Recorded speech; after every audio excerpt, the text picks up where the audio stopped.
5, 4, 3, 2, 1. All system ready.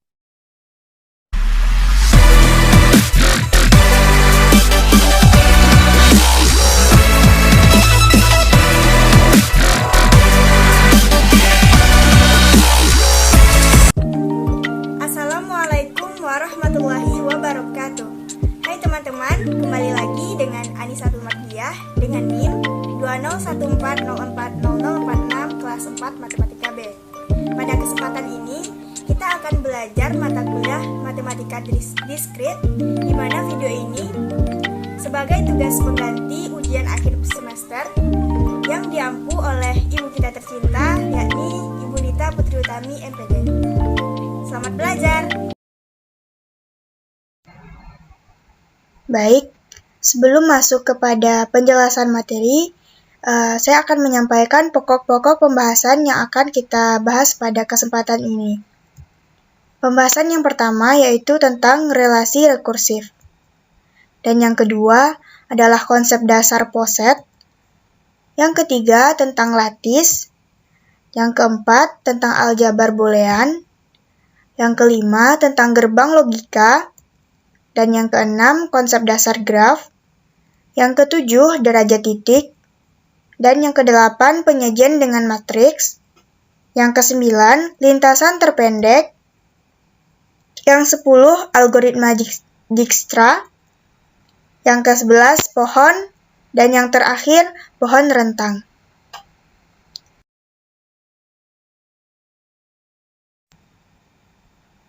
Baik, kita masuk pada materi yang pertama, yaitu relasi rekursif.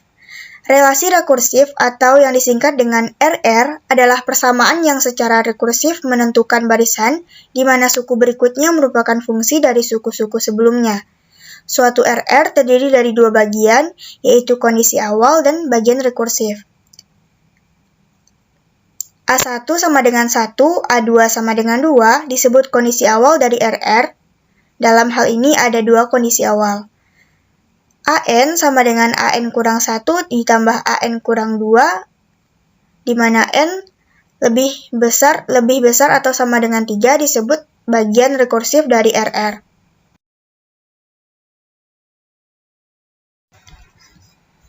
Misalnya, identifikasilah banyak kondisi awal dan bagian rekursif dari RR berikut.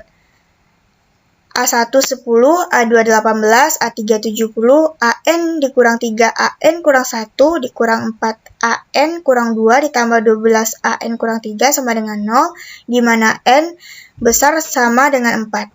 Jadi penyelesaiannya adalah ada tiga kondisi awal, yaitu A1 10, A2 18, A3 70.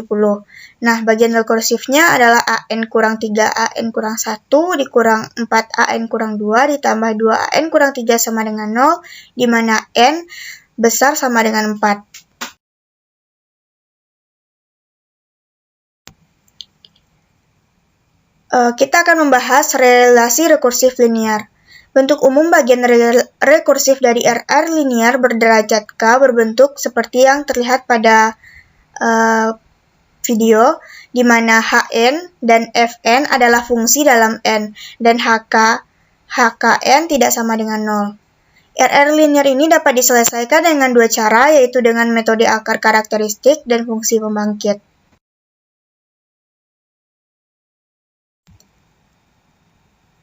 Selanjutnya kita masuk pada contoh soal, di mana dia jelaskan pada contoh 7.5. Selesaikan RR berikut menggunakan metode akar karakteristik, di mana A1 2, A2 sama dengan 6, AN dikurang 4, AN kurang 1 ditambah 4, AN kurang 2 sama dengan 0, di mana N besar sama 3. Nah, penyelesaiannya adalah, dimisalkan AN sama dengan X pangkat N, maka diperoleh X pangkat N dikurang 4X pangkat N kurang 1 ditambah 4X pangkat N kurang 2 sama dengan 0. Dengan membagi setiap suku dari X pangkat N dikurang 4X pangkat N kurang 1 ditambah 4X pangkat N kurang 2 sama dengan 0 dengan X pangkat N kurang 2 diperoleh persamaan karakteristik X kuadrat dikurang 4X ditambah 4 sama dengan 0 atau X kurang 2 kuadrat sama dengan 0. Jadi akar dari persamaan karakteristik RR adalah 2 atau rangkap 2. Nah, jadi solusi umum RR adalah AN sama dengan P0 2 pangkat N ditambah P1 N 2 pangkat N.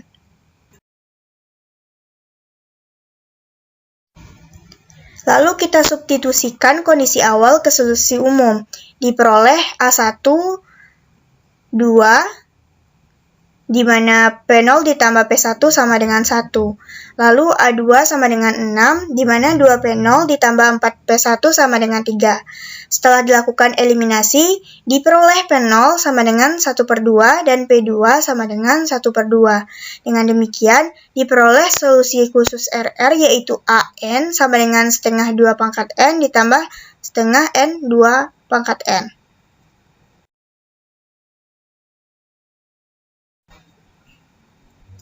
Nah, setelah mendapatkan hasil dari contoh soal tadi, mari kita periksa kembali hasil yang kita peroleh. Pertama, kita gunakan solusi khusus RR, di mana A1 sama dengan 1/2 2 pangkat 1 ditambah setengah 1 2 pangkat 1, maka A1 sama dengan 2, dan A2 sama dengan 6, A3 sama dengan 16. Dengan RL pada soal A1 2, A2 6, A3 16, maka hasilnya sama.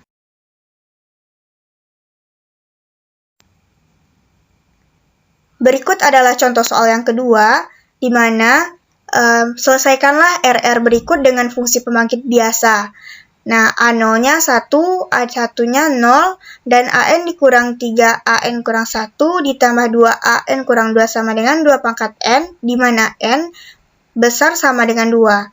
Jadi, untuk menyelesaikannya, kita misalkan Px sama dengan sigma N menuju 0, AN X pangkat N. Jadi kalikan setiap suku pada bagian rekursif dengan X pangkat N, kemudian ambil sigmanya dari N sampai N2 sampai T sehingga diperoleh seperti yang terlihat pada video. Lalu dapat perubahan dari setiap ekspresi di atas ke bentuk yang familiar bagi kita. Nah, jadi menghasilkan sigma N kurang 2 AN X pangkat N sama dengan sigma N dikurang 0 AN X pangkat N dikurang A0 dikurang A1 X sama dengan sigma N kurang 0 AN X pangkat N dikurang 1 dikurang 0 X sama dengan PX dikurang 1.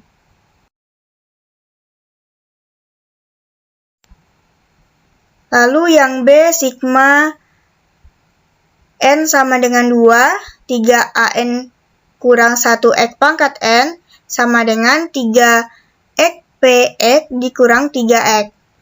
Lalu yang C, sigma T hingga N sama dengan 2AN kurang 2X pangkat N sama dengan 2X kuadrat.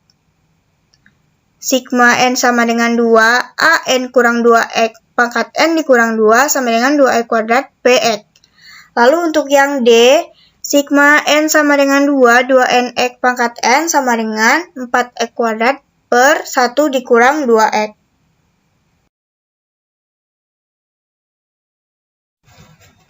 Nah, setelah semua perubahan kita gabungkan, maka diperoleh seperti yang terlihat pada video, yaitu PX sama dengan 10X kuadrat dikurang 5X tambah 1 per 1 dikurang 2X kuadrat kali 1 kurang X. Jadi, PX dapat kita simpulkan bahwa PX sama dengan 2A tambah 4C X kuadrat dikurang 3A tambah B tambah C X tambah A tambah B tambah C per 1 dikurang X dikali 1 dikurang 2X dikuadratkan.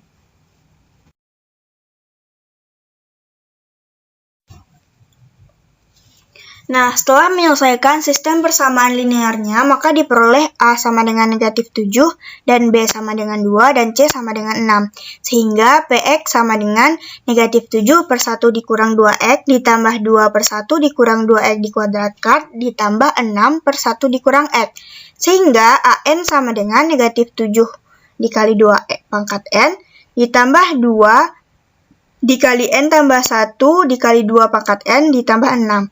Jadi, solusi khusus dari RR adalah AN sama dengan 2N dikurang 5 dikali 2 pangkat N ditambah 6.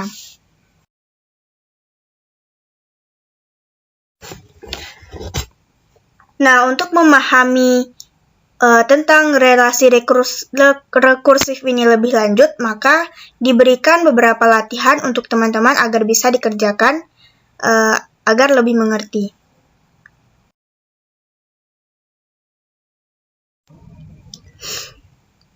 Selanjutnya adalah konsep dasar poset.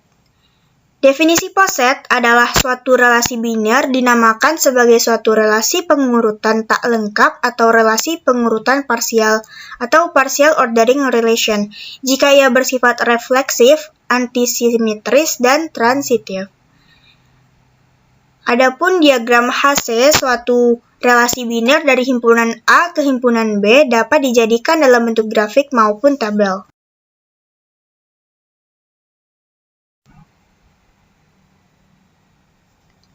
Nah, berikut adalah contohnya. Misalkan A sama dengan 1, 2, 3, 4, 6, 8, 9, 12, 18, dan 24 dalam urutan dengan relasi X membagi Y, maka penyelesaiannya adalah seperti pada diagram yang telah terlihat pada video.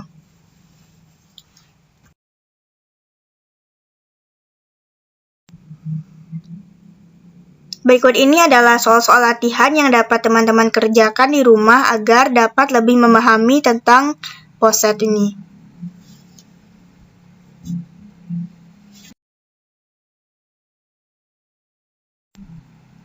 Selanjutnya adalah lattice. Lattice adalah sebuah poset L kecil sama yang setiap himpunan bagiannya A, B memiliki dua elemen yaitu infimum, dan supremum. Suatu poset A disebut lattice jika dan hanya jika A irisan B sama dengan infimum, maka A, B, dan A gabung B sama dengan supremum A, B ada untuk setiap pasangan elemen A dan B dalam himpunan A. Nah, berikut adalah elemen lattice, di mana suatu lattice di O adalah elemen terkecil dari L dan I adalah elemen terbesar dari L. Jika A elemen L, maka A disebut mid irreducible jika A sama dengan X, irisan Y mengakibatkan A sama dengan X atau A sama dengan Y. A disebut join irreducible jika A sama dengan X gabung Y mengakibatkan A sama dengan X atau A sama dengan Y. A disebut atom jika A adalah join irreducible dan A successor immediate dari O. A adalah komplement dari A jika A gabungan dari A sama dengan L dan A irisan A sama dengan O.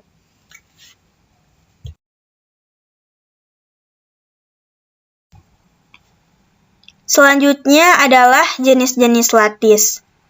L adalah lattice terbatas jika L mempunyai sebuah elemen terkecil dan sebuah elemen terbesar.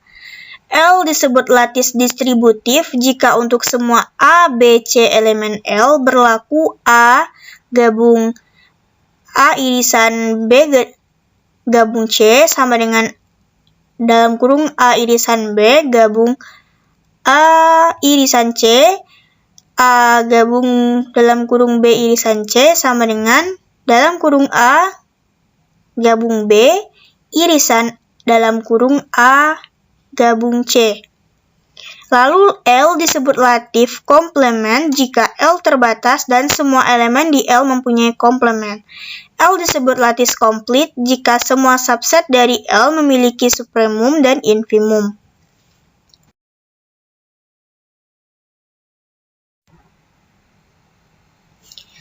Nah, ini adalah contoh soal dari lattice.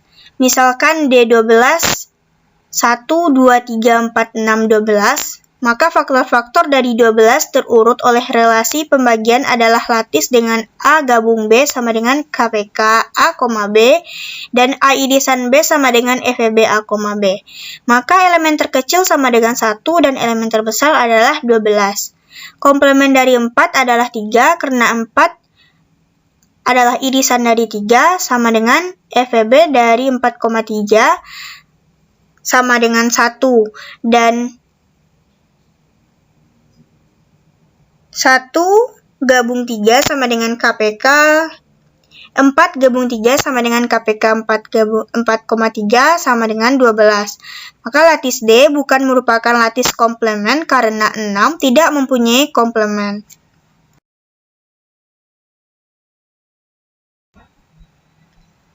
Nah, berikut adalah latihan-latihan yang dapat teman-teman kerjakan untuk menambah wawasan mengenai materi lattice.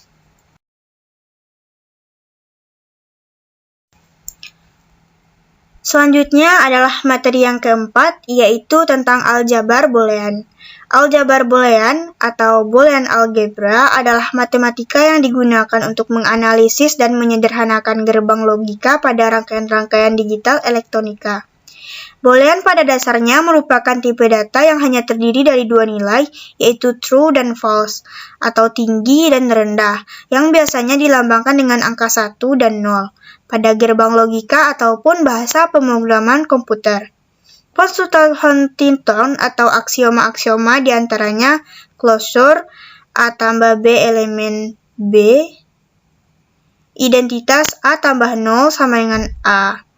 A kali B elemen B, A kali 1 sama dengan A.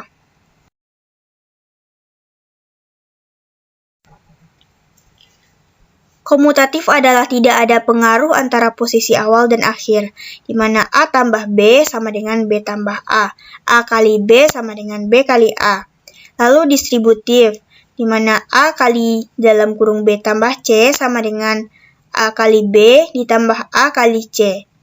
A ditambah dalam kurung B kali C sama dengan A ditambah B dikali A ditambah C.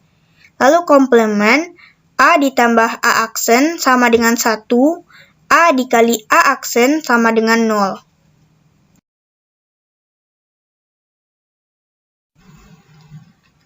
Nah, ini adalah tabel-tabel aljabar boolean dua nilai. Dapat teman-teman perhatikan pada tabel-tabel tersebut bagaimana aljabar boolean dua nilai ini.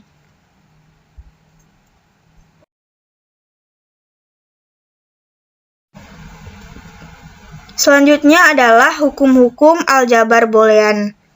Aljabar boolean memiliki 11 hukum. Yang pertama adalah hukum identitas, di mana A ditambah 0 sama dengan A dan A dikali 1 sama dengan A. Lalu ada juga hukum idempoten, di mana A ditambah A sama dengan A dan A dikali A sama dengan A. Yang ketiga ada hukum komplemen, di mana A ditambah A aksen sama dengan 1 dan A dikali A aksen sama dengan 0. Yang keempat hukum dominasi, di mana A dikali 0 sama dengan 0, A ditambah 1 sama dengan 1. Lalu hukum involusi, di mana A aksen dalam kurung aksen sama dengan A. Lalu yang keenam, hukum penyerapan. A ditambah AB sama dengan A dikali A tambah B sama dengan A. Selanjutnya ada hukum komutatif, di mana A tambah B sama dengan B tambah A kali B sama dengan B kali A. Lalu ada juga hukum asosiatif, di mana A tambah B tambah C, A tambah dalam kurung B tambah C, dan sama dengan dalam kurung A tambah B tambah C, lalu A dalam kurung B kali C sama dengan dalam kurung A kali B kali C.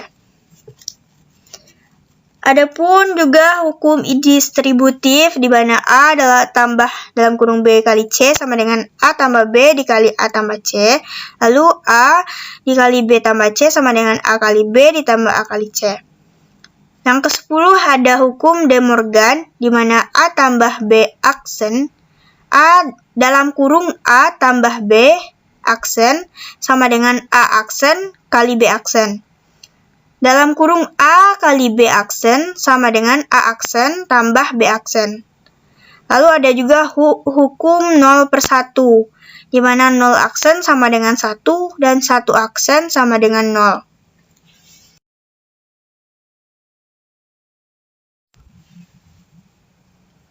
Nah, ini adalah contoh soal terkait dengan materi aljabar boolean ini. Sederhanakan fungsi boolean f x, y sama dengan x ditambah e aksen y. Nah, jawabnya f x, y sama dengan x tambah e aksen y. Kita dapat menggunakan hukum distributif pada bagian yang pertama ini, di mana x ditambah e aksen y dapat dipecah menjadi x ditambah x aksen dikali x ditambah y. Lalu kita juga dapat menggunakan hukum komplement, di mana x ditambah x aksen sama dengan 1, lalu dikali x tambah y. Lalu kita juga gunakan hukum distributif kembali, 1 dikali x ditambah 1 dikali y, yaitu x ditambah y. Nah, ini juga terdapat beberapa latihan yang dapat teman-teman pecahkan sendiri agar lebih memahami materi aljabar boolean ini.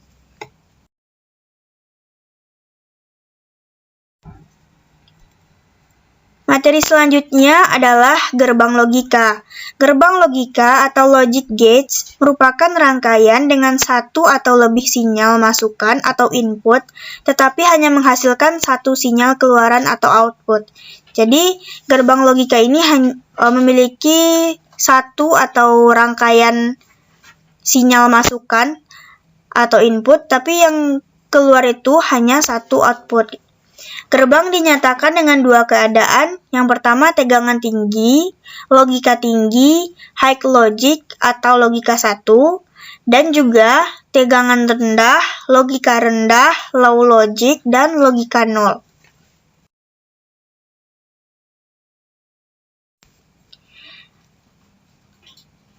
Macam-macam gerbang logika, yaitu yang pertama AND, yang kedua OR, yang ketiga NOT, yang keempat NN, yang kelima NOR, yang keenam XOR, yang ketujuh XNOR.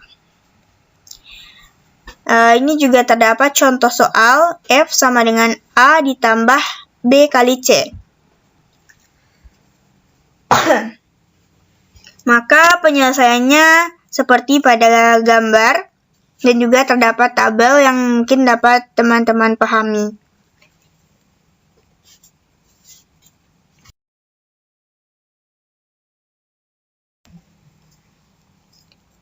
Nah, di sini saya juga menyediakan beberapa latihan agar dapat membantu teman-teman memecahkan masalah-masalah terkait gerbang logika.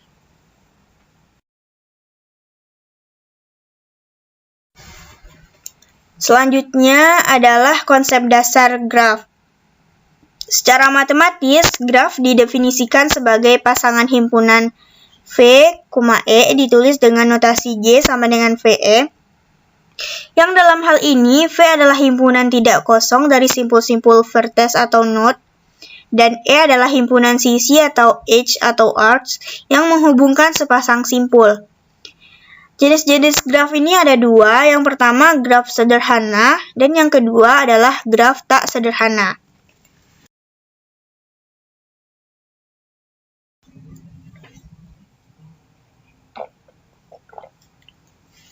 Berikut ini terdapat 12 terminologi graf.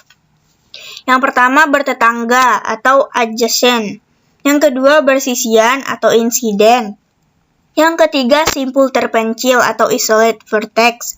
Yang keempat graf kosong atau null graph atau empty graph. Yang kelima derajat atau degree. Yang keenam lintasan atau path. Yang ketujuh circuit atau cyclus atau cycle. Yang kedelapan terhubung atau connected.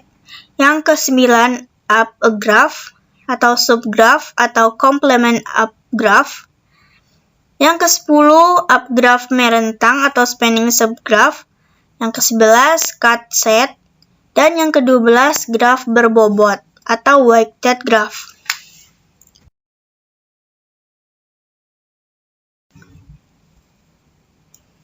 Nah, kita masuk pada contoh soal. Diberikan graf A dengan himpunan simpul EA, V1, V2, V3, dan V4. Dan himpunan sisinya EA sama dengan V1, V2, V2, V3, V3, V4, V1, V4, dan V1, V3. Maka ilustrasi penggambaran grafnya adalah sebagai berikut, seperti yang telah kita lihat pada gambar, di mana terdapat V1, V2, V3, dan V4 pada setiap titik-titik sudut pada persegi panjang.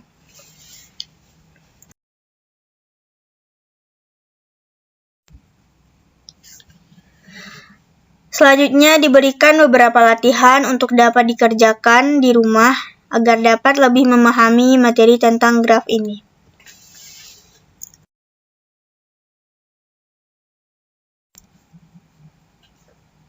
Materi selanjutnya adalah derajat titik, di mana derajat suatu simpul pada graf tak berarah adalah jumlah sisi yang bersisian dengan simpul tersebut.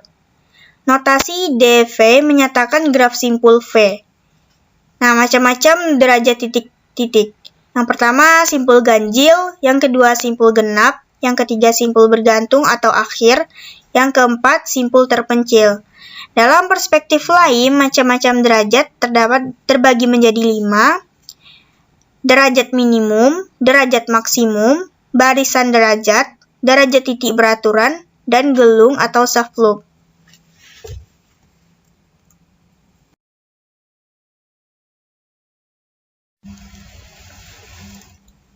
Yang pertama adalah derajat pada graf berarah, di mana pada graf berarah, derajat simpul V dinyatakan dengan D in V, atau derajat masuk atau jumlah busur yang masuk ke simpul V. Lalu yang kedua, D out V, atau sama dengan derajat keluar, sama dengan jumlah busur yang keluar dari simpul V. Jadi dV sama dengan D in V ditambah D out V.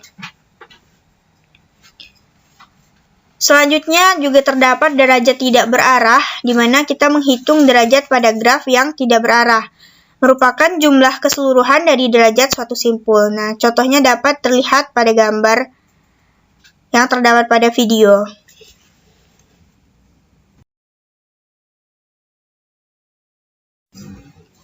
Selanjutnya adalah lemma jabat tangan. Lemma jabat tangan jumlah derajat semua simpul pada suatu graf adalah genap, yaitu 2 kali jumlah sisi pada graf tersebut. Sigma V elemen V dV sama dengan 2E. Ingat, 2E selalu bernilai genap, maka lemma jabat tangan berlaku untuk graf berarah yang artinya dV sama dengan D in V ditambah D out V.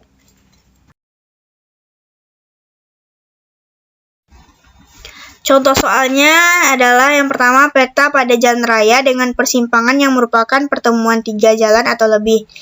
Nah, peta pertigaan atau simpang 3 seperti yang terlihat pada gambar. Lalu juga terdapat peta perempatan atau simpang 4 seperti yang terlihat pada gambar.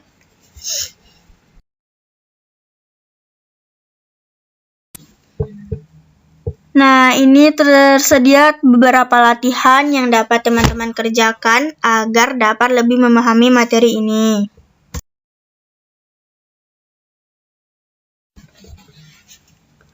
Materi yang ke-8 yaitu tentang penyajian dengan matriks. Misalnya disajikan graf G dalam matriks ruas B ukuran M kali 2, maka setiap baris matrik yang menyatakan ruas, misalnya baris 4, 7, menyatakan ada ruas menghubungkan simpul 4 dan 7. Matrik adjacency dari graf G yaitu matriks yang menghubungkan vertex dengan vertex tanpa ruas sejajar adalah matriks A berukuran N kali N yang bersifat AIJ sama dengan 1 bila ada ruas VI dan VJ, 0 apabila dalam hal lain.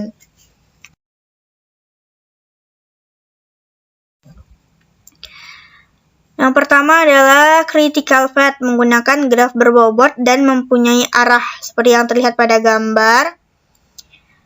1 simpul asal dan simpul tujuannya 5.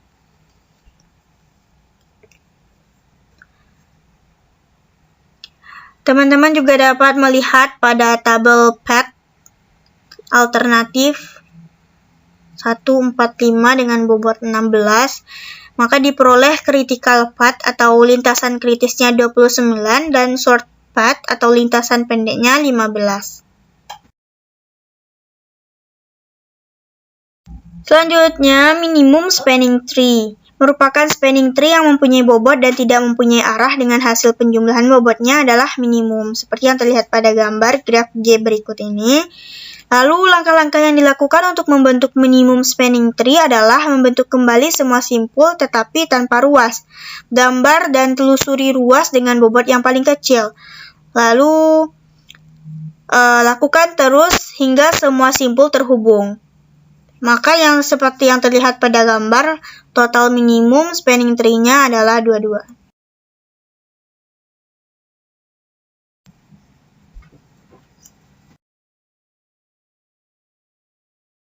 Nah, diberikan beberapa latihan agar teman-teman lebih mudah memahami materi ini. Silahkan dikerjakan di rumah masing-masing.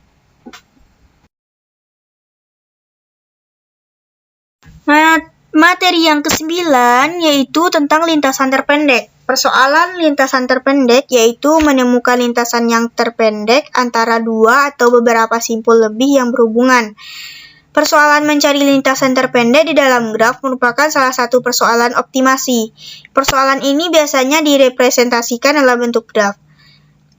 Adapun macam-macam lintasan terpendek, yang pertama lintasan terpendek antara dua buah simpul tertentu, yang kedua lintasan terpendek antara semua pasangan simpul, yang ketiga lintasan terpendek dari simpul tertentu ke semua simpul yang lain, dan yang keempat lintasan terpendek antara dua buah simpul yang melalui beberapa simpul tertentu.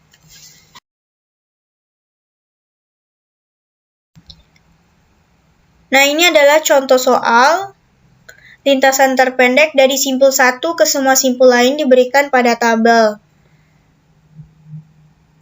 Nah, diurut dari lintasan terpendek pertama, kedua, ketiga, dan seterusnya.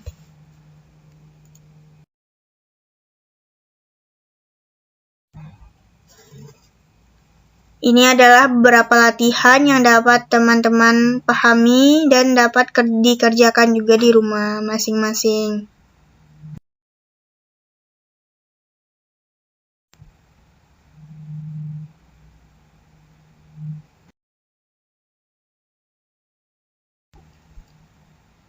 Selanjutnya adalah algoritma Dijkstra. Sesuai penemunya Asger Dijkstra adalah sebuah algoritma yang dipakai dalam memecahkan jarak terpendek atau short path problem untuk sebuah graf berarah. Contohnya, tentukanlah jarak terpendek dari A ke F yang terlihat pada gambar. Nah, kita disuruh untuk menentukan jarak dari A ke F. Maka dapat diperoleh dua lintasan dari A ke F, yaitu melalui A, C, D, F dengan panjang 8, melalui A, C, D, F dengan panjang 7, dan maka lintasan terpendeknya adalah A, C, D, E, F. Maka lintasan terpendeknya adalah A, C, D, E, F.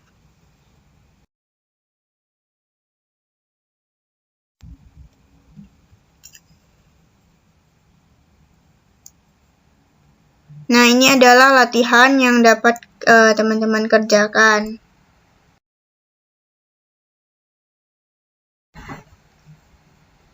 Selanjutnya adalah materi yang ke-11 yaitu pohon. Pohon atau tree merupakan graf tak berarah yang terhubung dan tidak memiliki sirkuit.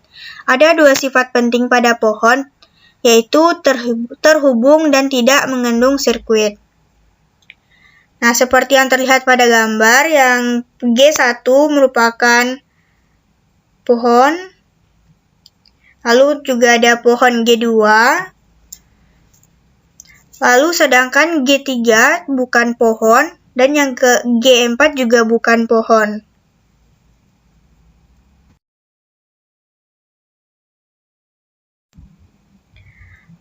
Selanjutnya adalah hutan. Hutan adalah kumpulan pohon yang saling lepas atau graf tidak terhubung yang tidak mengandung sirkuit. Setiap komponen di dalam graf terhubung tersebut adalah pohon. Nah, hutan ini terdiri dari 3 buah pohon seperti yang terlihat pada gambar.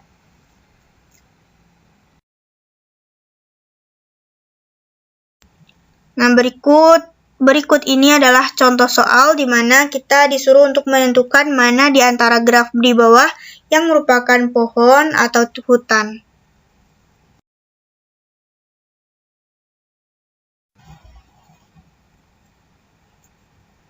Nah, di sini juga diberikan beberapa latihan agar dapat lebih memahami materi tentang pohon ini.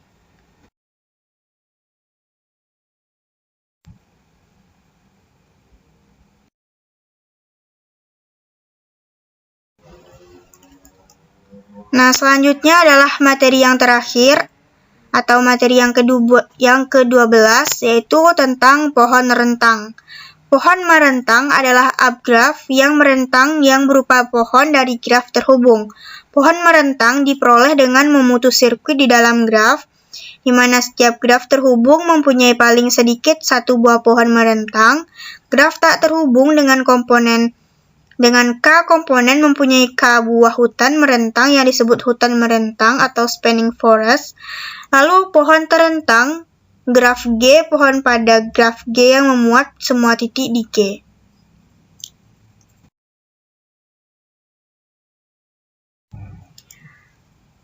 Untuk menyelesaikan pohon rentang dapat kita lakukan 2 cara. Yang pertama, menggunakan algoritma prim. Misalkan T adalah pohon merentang yang sisinya diambil dari graf G. Algoritma prim membentuk pohon merentang minimum langkah per langkah.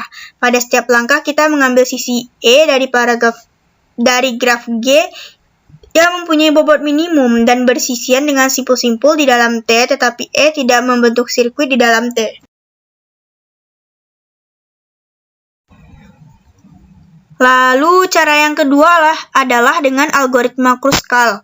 Pada algoritma ini, sisi-sisi di dalam graf diurut terlebih dahulu berdasarkan bobotnya dari kecil ke besar. Untuk langkah 0, sisi-sisi dari graf sudah diurut menaik berdasarkan bobotnya dari bobot kecil ke bobot besar. Langkah yang pertama, T masih kosong. Langkah yang kedua, pilih sisi U, V dengan bobot minimum yang tidak membentuk sirkuit di T, tambahkan U, V ke dalam T. Dan langkah yang ketiga adalah ulangi langkah 2 sebanyak N dikurang 1 kali.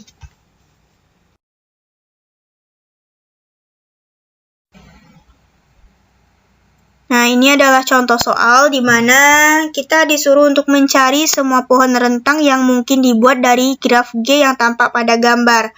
Seperti yang terlihat pada gambar, maka di dalam graf tersebut terdapat 1 buah sirkuit, yakni sirkuit dari titik V1, V2, V5, V4, V1. Karena pohon merupakan graf yang tidak memiliki sirkuit dan pohon rentang adalah subgraf yang harus melibatkan semua titik dalam G. Pohon rentang dari graf di atas, pada grafik gambar tadi merupakan graf yang dapat dilihat pada gambar yang di bawah, yaitu V1, V4, V5, V6, dan yang lain. Dan terdapat 4 pohon rentang dari graf tersebut.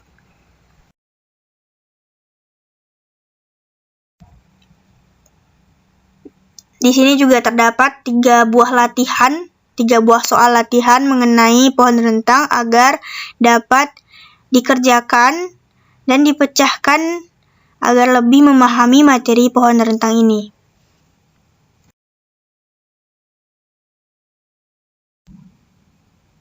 Hanya itulah yang dapat saya sampaikan terkait mata kuliah matematika diskrit. Semoga dapat bermanfaat. Terima kasih atas perhatiannya. Assalamualaikum warahmatullahi wabarakatuh.